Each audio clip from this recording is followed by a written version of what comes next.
I'd love, I'd love you to speak to the viewers and tell the story about Syd Banks in particular, how and when he had an insight which kicked off this understanding. I've heard you tell the story before, and you tell it so well. So I wonder if you could share that.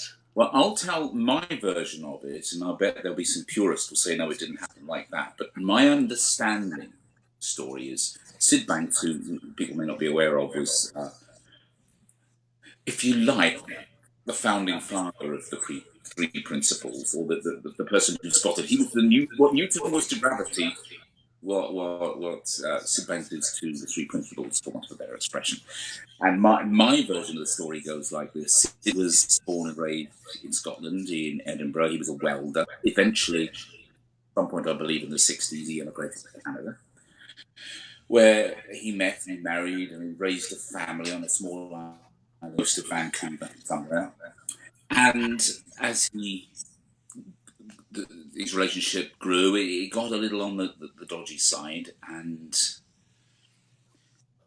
there wasn't much in the way of marriage counselling or relationship counselling around then, but him and his wife had to go to Vancouver on business or something, and they noticed there was a seminar in the local 70s hotel, probably orange and beige coloured and appalling, and the seminar was called something like, "So your marriage has turned to shit," or something like that. So they rocked on up. They ummed and ahed. This is my understanding of the story. They ummed and ahed. Do we really want to go and do a thing like this? It sounds pants. But they thought, well, we've nothing else to do, so let's be open to it, and we can always leave if we don't like it. So they turned up, and they're sitting in the audience with, I don't know, maybe 50 other warring couples, which must have made for a very uncomfortable indeed. And at some point, the people running the seminar got a couple up on stage, introduced them, and then got them to have a row with each other, which would have made for an even less comfortable room. At some point, Syd and his wife turned to each other and said, "Look, after coffee, we're going to get out of here. This is mad." You know, that people go to the theatre, don't enjoy the shows, so they go for a drink at half time and walk out so they don't get noticed. And I think they were about to do that, but they were having their coffee, and they were at a table with some other people. And I think he was a psychotherapist or psychologist or something, was there with his wife, and he said, "So how's it going? What are you getting out of it?" And Syd said, "Well, actually, we're going to leave soon. This is wrong."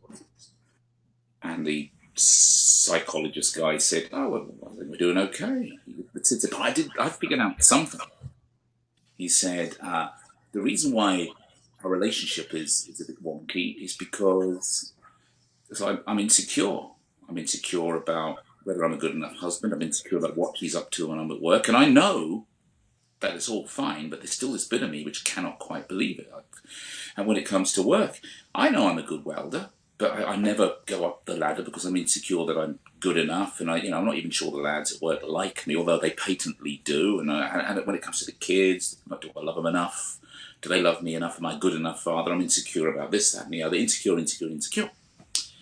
And this psychotherapist fella said something which he may, even to this day, if he's still around, not be aware of what he said. He said, "Syd, you're not insecure. You just think you're insecure."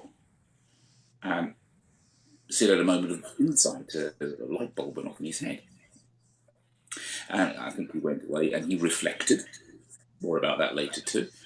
And a few days later, and I could be making up huge chunks of the story myself, but it's in my town. He went to work and he said to the guys were chatting. And said, "What did you do over the weekend?" And one of them said, "I went out for a drink with Bob." And said, "I went fishing with Steve." "What did you do, Syd?" And Syd said, "I discovered the future of psychology."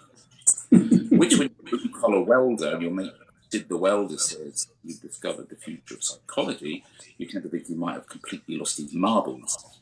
But when he said, tell you what, guys, come round our house on Friday night for beer and crisps, bring your partners, and I'll explain what I've seen. And they went, "Free beer and crisps."